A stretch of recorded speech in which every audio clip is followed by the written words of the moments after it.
And this is the Whole Hog Sports Podcast. I'm Chip Souza, your host of the podcast, and we are a part of the Whole Hog Radio Network. You can find this podcast wherever you get your podcasts and also on YouTube. So be sure and like and subscribe to this podcast. We also want to encourage you to follow our other Whole Hog Sports Podcasts as we bring you the best in Arkansas Razorback sports coverage. Also want to remind you that this Wednesday is the Hogs Illustrated Sports Club Luncheon. That'll be at Home 2 Suites in Springdale. You won't want to miss that. Carson Shaddy, the former Arkansas baseball player, will be the guest speaker. You can purchase tickets for that luncheon at tickets.nwaonline.com. That's tickets with an S, tickets.nwaonline.com, so you won't want to miss that. Now, this past weekend was a busy one for Razorback spring sports with baseball, softball, golf, and other sports all in action. And we'll start with the baseball. The Razorback baseball team went down to College Station, Texas to take on Texas A&M in the regular season finale series. On Thursday night, Arkansas left-hander Hagen Smith became the single-season strikeout leader for Arkansas, striking out 14 batters in a 1-0 loss to the Aggies. The 14 strikeouts pushed Smith's total for the year to 349, and that beats the record of 345 held by Nick Schmidt. Now, the Razorbacks lost on Thursday, but they came back to win on Friday, and that clinched the SEC West Division title, and they will be the number 2 seed in the SEC tournament this week. They will play on Wednesday against the winner of the Alabama-South Carolina game. Moving on to softball, the Razorbacks were eliminated early from the Fayetteville Regional, going 1-2 in the tournament. Arkansas was knocked out Saturday night in a 7-2 loss to Villanova. Earlier in the day, Arkansas had lost a 2-1 game to Arizona. Arizona went on to win the regional and will move on to the Super Regionals in Stillwater, Oklahoma this weekend. The Razorback women's golf team competed in the NCAA championships at La Costa Champions Club in Carlsbad, California over the weekend. And into this week, they were scheduled to tee it up today, and they were sitting in 8th place after 3 rounds of the NCAAs. On Sunday in the 3rd round, Arkansas fired an 11 over 299 and is sitting in 9th place heading into today's 4th round. This is the first time since 2019 that Arkansas has advanced to the 4th round of the NCAA championships. On Saturday, freshman Maria Jose Marin, she scorched the course down in California with a 4 under 68. That makes 8 times this season that the freshman has scored in the 60s. I also want to mention Arkansas coach Shauna Taylor. She was recognized this week when she made the Jackie Steinman National Coach of the Year watch list. Also, Marin was named the SEC Freshman of the Year and a first-team All-SEC selection. Now, the men's golf team, they had a tough time at the regionals in Austin. They did not make the cut to advance to the NCAAs. Arkansas shot a 16 over 300 in the first round. And in track, the Razorbacks are set to host the NCAA West first-round track meet this weekend at John McDonald Field. The meet will start on Wednesday. That's it for this segment. We'll be right back as Matt Jones, the managing editor of WholeHogSports.com, joins us to talk about that weekend series down in College Station. Stay on top of all Arkansas Razorback sports with a Digital Plus subscription on the Hogs Illustrated app. Get complete Razorbacks coverage in one location. Your subscription gives you 20-plus issues of Hogs Illustrated magazine, the most unique and compelling coverage anywhere in the state, plus total access to all the content on WholeHogSports.com, including breaking news, commentaries, analysis, features, recruiting, award-winning photos, and premium message boards. Subscriptions start at just $17 per month. Join the Hog Sports Network team at subscribe.waco.com. That's subscribe.wehco.com.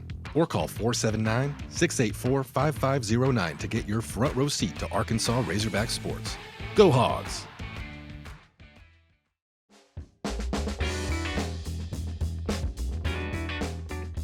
All right. We are back with the Whole Hog Sports Podcast. I'm Chip Souza, now joined by Matt Jones, the managing editor of WholeHogSports.com. Matt loaded up the horses and the wagons and headed down to College Station, Texas last weekend for that big regular season ending series against the Aggies. So, Matt, what was the environment like down there? I know I've been to a few games down at that field down there. Pat Olson Field, is that what it is? Yeah, some people call it Olson Field. Yeah. That was the name of it for a lot of years. And yeah. Bluebell put a lot of money into it about 12 years ago, made it Bluebell Park. Oh, so well, okay. You can call it either one. I think either one's correct. Good deal. Well, what was the atmosphere like down there? I would say it's as good as any regular season college baseball series I've ever been at. Obviously you had two teams that were ranked in the top four. You had a division championship on the line. So that made it a really big deal. Yet in the fact that you had a senior day, it was the last regular season series of the season. But it was great. It was an awesome atmosphere. I've always heard that A&M's atmosphere was as good as there is in college baseball. I think it may get overlooked a little bit just because from a capacity standpoint, they don't have as many people as Arkansas or LSU or the Mississippi schools. But it's, this from being at Kyle Field, or even if you've just gone to an Arkansas A&M game in Arlington, one of the football games, the Aggies create as much noise pound for pound as any fan base there is. They do. So it doesn't matter if there's 7,000 in a baseball stadium, they can make it sound like there's 20,000 in a hurry. Yeah. And they did that a lot of times throughout the course of the weekend. Arkansas's pitching shut them down the first two games to where it took the crowd out of the game at times in those first two games, but especially on Saturday and in the final game of the series, that was a loud, active, involved crowd. And it was awesome. If you've never experienced it, you ought to go there and experience a game at Bluebell Park, Olsen Field, because it's a different kind of atmosphere. A lot of times you go into these big SEC West ballparks, and the attitude toward the visitor can be kind of nasty. The ragging that they do at A&M is done in kind of like a friendly way, a little bit of a joking way. I'll give you a perfect example. Arkansas's parents sat right next to the A&M student section. Okay. And in order to get to their seats, you had to cross in front of the student sections. And I say student sections because there's multiple sections right there. And as they're walking in front of them, the A&M students are imploring them to give a horns down. And if the parents would, join in and give a horns down, then all of a sudden the A&M students start chanting, "One of us, one of us." And so that just kind of gives you an idea of what it was like there. It was a lot of fun. That is awesome. Well, I was jealous of you, Matt, because that Thursday night game, that 0-0 forever and ever and ever, and then, A&M finally wins it, 1-0, I guess, in the bottom of the 11th. But I'm a baseball guy, and I'm not a guy that likes, those 9-8 or whatever games. I like those really close games because being a sports writer, those games go fast, and you can hit deadline if you don't go to extra innings. But anyway, what was it like there, seeing both pitchers, Hagen Smith for us and the A&M guy just putting up 0 after 0 in that game? Well, you can't tell the story of that game without talking about the weather that caused them to be delayed for an hour and a half. It was an 8:30 for pitch. It's supposed to be at 7 in the day in College Station, and there were runs scored in the game between Arkansas and A&M. The local airport said that there were 3.34 inches of rain. Wow. The turf manager at A&M told us that there were 5.82 inches of rain. Whoa. And that all fell within about a 3-hour period. I had people who had lived in College Station their whole life tell me, I have never seen it rain like that here. Wow. And it was incredible just to watch the rain coming down in those sheets the way it was doing.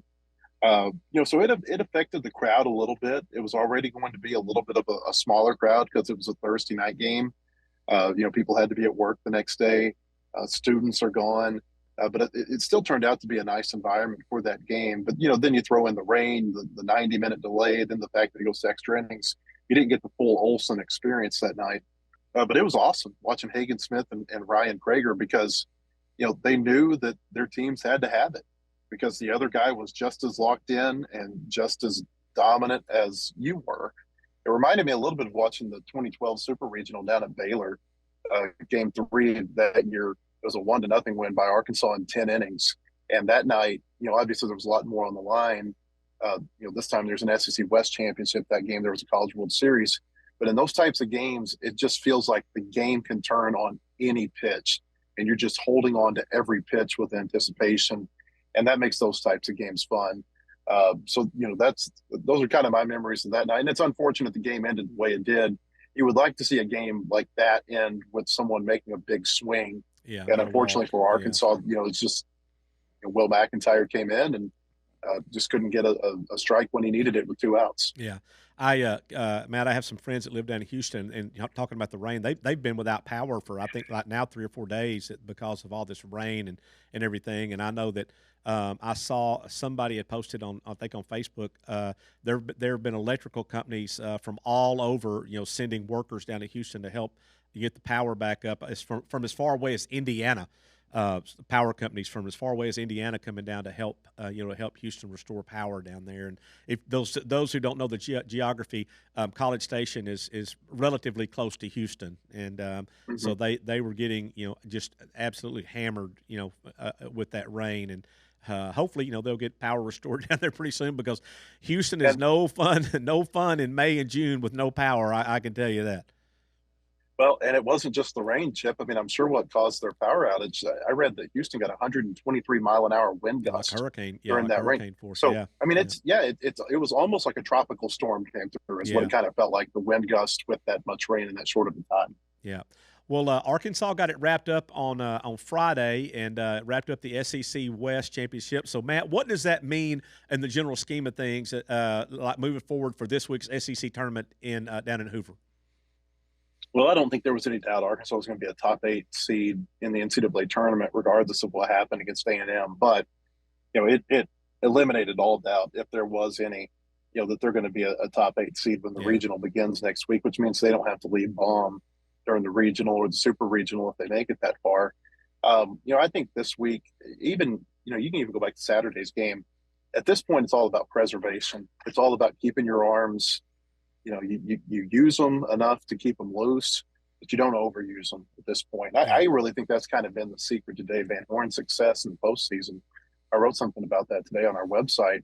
It's just the fact that, he knows how to manage his personnel this time of year, whether it be, the right time to give them days off, the right time to use his pitchers, how much to use his pitchers, when to give position players a day off. I think you'll see some times down in Hoover where, it might be 5th, 6th inning, and all of a sudden you start seeing defensive replacements just in order to give players an extra hour and a half off their feet. Yeah, I think he's as good at that as anybody in the country, and that's why he's got more College World Series appearances than anybody else in the country, at least active coaches.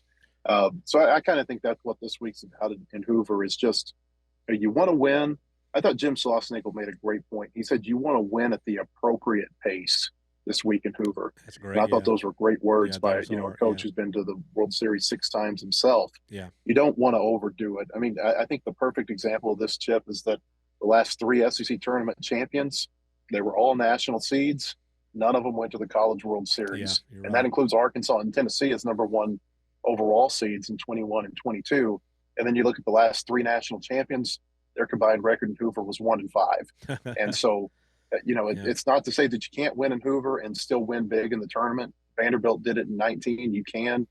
But I think there's a correlation there between getting out of Hoover a little early, getting a couple of extra days to get your feet underneath you, and then getting ready for the regional the next week. 1,000%. 1,000%. Matt, I've seen so many different projections of what the Fayetteville regional might look like, and I saw one that had Texas in this regional. About how that would be awesome if Texas came up here and played in this regional. Kind of give you a little preview of next year's, what SEC would look like, next year with Texas in, and of course that would get the Arkansas crowd. If it really doesn't need a lot to get it going, but that would put it over the top. Yeah, it would. The A&M people, they're afraid they're going to get Texas too, and there's no telling where Texas might end up. They're going to be probably 5 SEC teams, maybe 6 hosting in a regional next week. Yeah, it wouldn't surprise to see Texas sent to 2 or 3, maybe 4 of those. Yeah, just given the geographic proximity. I have given up, Chip, trying to figure out how the NCAA selection committee puts these teams, how they place them in regionals. There have been years where it's like it's the teams that you think it's going to be. 2017 is a great example. They sent Oklahoma State and Oral Roberts and Missouri State all to Fayetteville. It was 200 miles or less for all those teams to come here.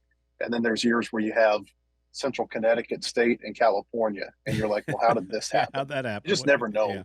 Yeah. You just never know how they're going to choose this. I'm always a believer, though, that there's a good chance, if you look just throughout all the times that Arkansas has hosted a regional, that they're going to get a Big 12 team sent Yeah, here. absolutely. And so is that Texas? Is that maybe TCU as a 3 seed? Is that Oklahoma State as a number 2 seed? I don't know. There's a number 2 seed down in Texas right now that I don't think a lot of people are talking about, and it's probably Dallas Baptist. Yeah, and that do they get sent to Fayetteville? Yeah. They've been sent up here before, and Yeah. so it's hard to say. I think a lot of it's going to depend on what happens in these small conference tournaments, because right now the projections for probably 20 to 24 conferences is based on the team that won the regular season and how many of those teams actually win the postseason tournament. It's not a whole lot of them. Yeah. And I think it's a real travesty for those conferences. Let's take UALR, for example. They've been the best team in the Ohio Valley all year.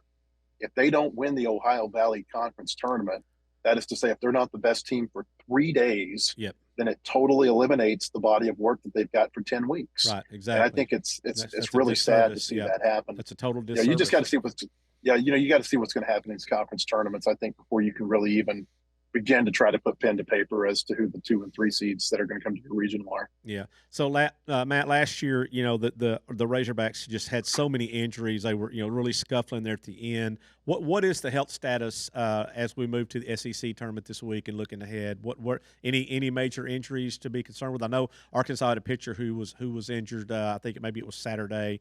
I don't remember the name. I just saw that on Twitter. But how are they health-wise moving into the part of the schedule that matters now? I think they're as good as you can expect to be. Cooper Dossett is the one who you're referencing. Okay, Harbor. Okay. They're from Springdale Harbor, and they're going to see this week. Maybe they've already done it, but I would suspect that we know within a day or two what the results of the MRI are, as far as Dossett is concerned, and what his availability will be like. Probably not.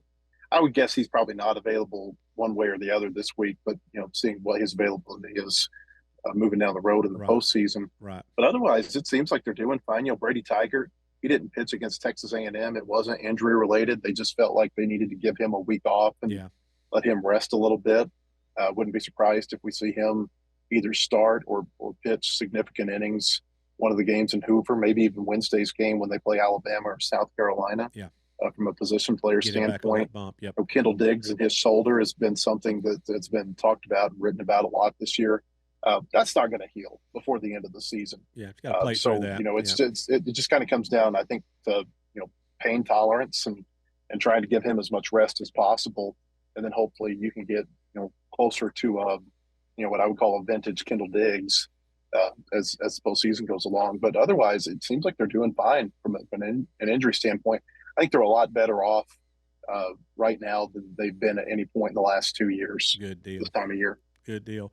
Well, you can read more about Arkansas baseball from Matt, who covers the Arkansas baseball team and covers college baseball better than anybody in the country, at wholehogsports.com. If you are not a subscriber to wholehogsports.com, you need to be, because that's the only way you're going to get the vast amount of Razorback sports coverage that we offer that no one else is able to offer. You can get it as a subscriber to wholehogsports.com.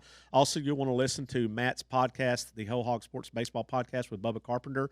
That airs on Wednesdays, and that drops more baseball knowledge than you can even wrap your head around. So you'll want to be sure and catch that as part of our family of podcasts. Matt, thanks for being on with us today and dropping that knowledge on us. And, man, we cannot wait to see what this Arkansas baseball team does in the postseason. All right, Chip. Appreciate it. You betcha. We're going to take another break right here. When we come back, we'll have our question of the day, where we pique the minds of our subscribers to our message board at wholehogsports.com. We'll be right back with the Whole Hog Sports Podcast. Get the latest breaking news on all Arkansas Razorback sports at wholehogsports.com. Our award-winning reporters and photographers go beyond game recaps to bring our subscribers the most trusted Razorbacks news anywhere. With expert analysis, the latest in recruiting, plus unique and compelling stories of your favorite teams. Subscribe today at wholehogsports.com.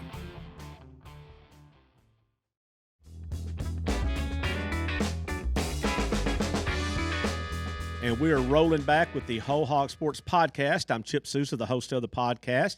This brings us to our third segment of the show today, and we always love this segment. This is our question of the day. Each podcast, we interact with posters on our wholehogsports.com message board, and we ask a unique question of the day, and subscribers can post their answers on the message board, and we use those responses on this podcast. So we have a lot of fun with that. We have some really, really intelligent message board keyboard warriors on our message board. I'm not one of them, obviously, when I'm talking about the smart level. That bar is not real high. But anyway, some of our message board people are. We always love interacting with them and getting their input, and I think that's a fun thing to do with our podcast, and so that's a staple in this third segment every time. So our question of the day is this, and we alluded to this earlier in the podcast about Hagen Smith. And he now is the single-season record holder for strikeouts in a season by an Arkansas Razorback with 349. So the question of the day is, where does Hagen Smith rank on your all-time Hog pitching staff? Now, this question received a big response, more than 25 responses to this question on our message board, and we're going to give you a sample of some of those responses. From You to Man. He's the best. We have never had someone with two dominant pitches like he has. He can get you out equally well with both of those pitches. You the man, you are the man because you are correct about that. Jimbo77 says, it's hard to beat Kevin Kopps. He won every award available, but as a starter, Hagen Smith might be the best we have ever had, and there have been some really good ones rolled through here. You are correct on that, Jimbo. There have been some good ones. Hagen, man, he's number one on my list, and I'm not changing my mind on that.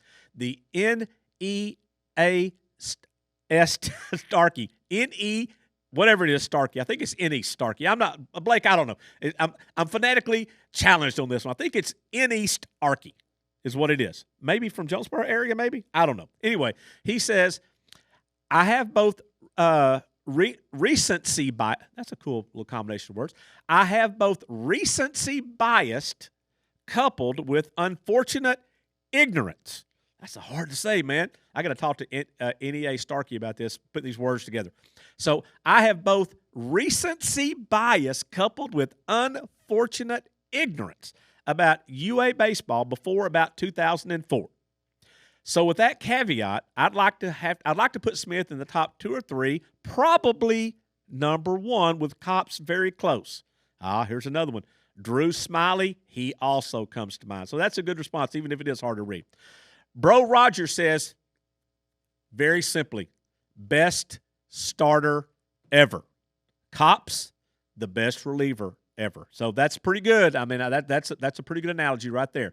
Danny said, sounds about right. It's sort of strange to compare their stats, different types of pitching circumstances. However, what I thought interesting about both, and we're talking about Kopps and Smith, is that they had remarkable turnarounds in their final year at Arkansas. Remarkable in the sense of moving the needle quite observably from good to exceptional. For Hagen, he's currently ranked number 1 in ERA and number 4 in WHIP, pitching in the toughest league in America. That's really impressive, more significant than Skeens last year since Smith is a Hog. And Skeens, of course, was from LSU and led them. Paul Skeens led them to the national championship last year. So that is some pretty exclusive company there for Hagen Smith. Loud Lloyd says Hagen is the best MLB pitching prospect I have ever seen come through Arkansas, and that's saying something considering who's been here. He's the best college starter we've ever had, in my opinion. He's also been great his entire career, but from pure performance at the college level, I'm not sure anyone will ever be as good as Kevin Kopps was in his last year. That's a great observation. The Wizard of Hogs. God, I love this handle, Blake. This handle is awesome. I wish I could steal that. In fact, I might steal this. I might just start calling myself the Wizard of Hogs. It depends on how you define quote-unquote best. For pure pitching talent and mindset, it's hard to beat Smith. On the other hand, Kopps, the 2021 version, had an X factor that other dominant pitchers usually do not have. He frequently affected in a significant way 2 games over a 3-game series. That has to factor into the evaluation comparison. Very good point. Kevin would often close the Friday first game of the series and then come back to either close or provide long relief between 3 and 5 innings in one of the other games. Added to that, he was perfectly capable of starting and providing 6 to 8 quality innings if needed. That's why I refer to him as a Swiss Army knife on the pitching staff. Smith will have the better pro career, barring injury. But as a college player, as impressed by and as much as I love Smith's game this season, he still says, give me the 2021 Cops version.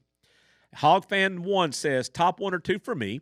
We have had other fantastic ones come through that have gone on to have great pro careers, but not sure any of them this dominant while in college.